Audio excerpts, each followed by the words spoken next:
Hey everybody, it's Michael Robbins. I really wanted to do this last night, but wasn't able to. So, what looks like here just kind of a decent day is actually following a route. Here we go. Dow crashes more than 1,700 points out of nowhere. So that was yesterday, Thursday, June 11th, and it's been a fascinating ride here. So this is a little bit ad hoc. I'm absorbing this news at the same time I'm broadcasting it. Um, so talking about the governors moving too fast to reopen, there has been some alarming news about some increase in COVID infections, like in Arizona and South Carolina, but um, I'm thinking it's because the Nasdaq hit an all-time high, and I think that was probably a warning sign to a lot of people that this rebound has happened much too quickly. So let's look at this other one.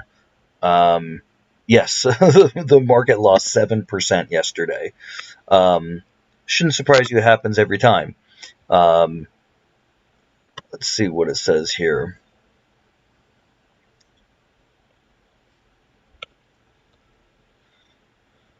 Too many bulls. Too many bulls in the kitchen.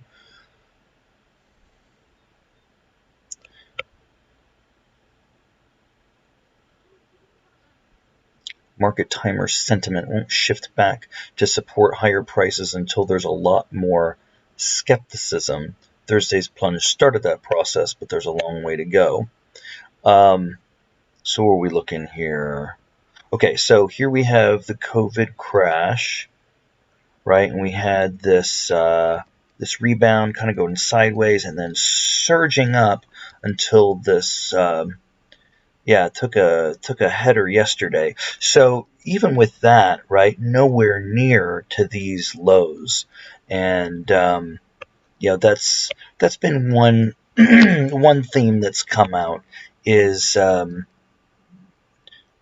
not a strong belief that those lows are going to be tested again. Contrarians says there's no need to predict, since we can't sit back and let the market timers tell their story on a day-to-day basis. Well, that's kind of what I'm doing. This is really supposed to be a media roundup, right? Looking at all the different news sources out there, and wondering, what it's going to look like, or what the sentiment's going to be. So I think I saved another article. S&P, the next stock market crash may have just started. June 11th. Okay, yes. So this was from yesterday. Right, the S&P had run up nearly 50% since that March low. It just came back so fast. So this person thinks that this pullback will continue. Yeah, 12 to 20% from recent highs. So again, he doesn't think it's gonna test those March lows again. So yeah, and it's really interesting to talk about the second wave. The projections out there, they're they're fairly tempered what that second wave will be, but then when they put in their 95% confidence rate, you can see like a horrendous second wave that was like far worse than the first, which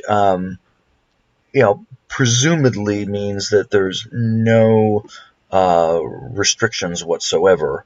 However, is this really a second wave of the CV? Not likely. Is probably just an extension of first wave due to premature reopenings.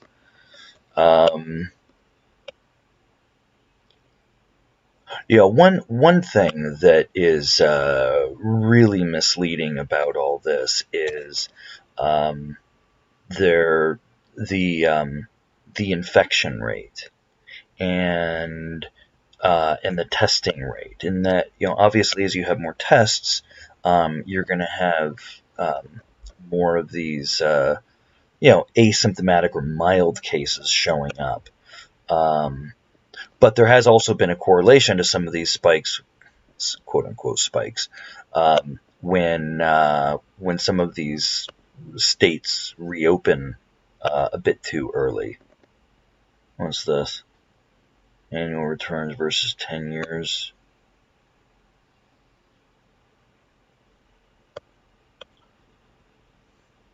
Okay.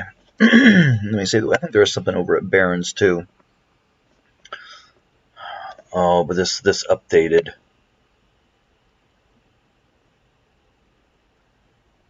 Right. So this crash yesterday seems like it was prompted by this Fed announcement. There was another headline that was saying the market crashed because of a gut check, and that's why I was thinking that, with Nasdaq hitting an all-time high the day before, folks probably said, okay, yeah, this is not realistic. The economy has been hurt worse than the market would represent, and it's shaving some of this off. We'll just come back over to Market Watch real quick and see what the S&P looks like.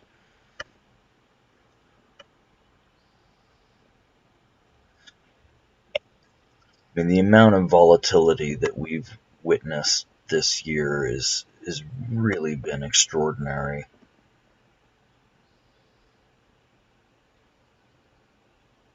Yeah.